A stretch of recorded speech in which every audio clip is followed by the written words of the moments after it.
আসসালামু আলাইকুম রহমতুল্লাহ বারাকাতু।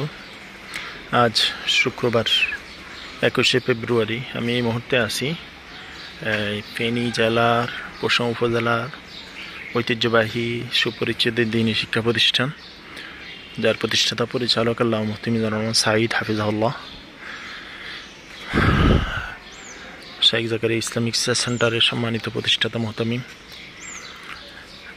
পশ্চিম এলাকা ফারুকিয়া মাদ্রাসা। এটা হলো নুরানি বিভাগ থেকে নিয়ে একদম হেদায়া পর্যন্ত এখানে আলহামদুলিল্লাহ আছে। এখন মাদ্রাসা পরীক্ষা হয়ে যাওয়ার কারণে বন্ধ। সিমসাম সুন্দর পরিবেশ। এখানে বিশাল করে মাহফিল হয়, ঈদের নামাজ হয়। যেটা আপনারা জানেন, ফেনী জেলায় বন্যার কারণে সবচেয়ে আলোচিত যে প্রতিষ্ঠানটা আশ্রয়কেন্দ্র হিসেবে ব্যবহৃত হয়েছিল, এটাই সেই প্রতিষ্ঠান। এখানে নিচতলা পর্যন্ত পানিতে ভরপুর ছিল, ডুবা ছিল। এখানে হাজার হাজার উলামায়ে কেরামের আগমন ঘটেছিল এবং হাজার হাজার বিপদগ্রস্ত মানুষকে বিভিন্ন লাইনে সহযোগিতা করা হয়েছিল।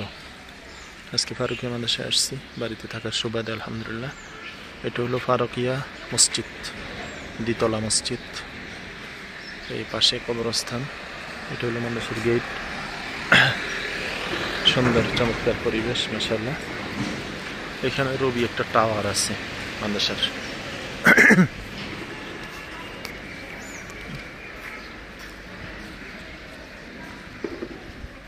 এটা ওযুখানা, এখানে ওযু করা হয় মাশাআল্লাহ। এখানে পুকুর।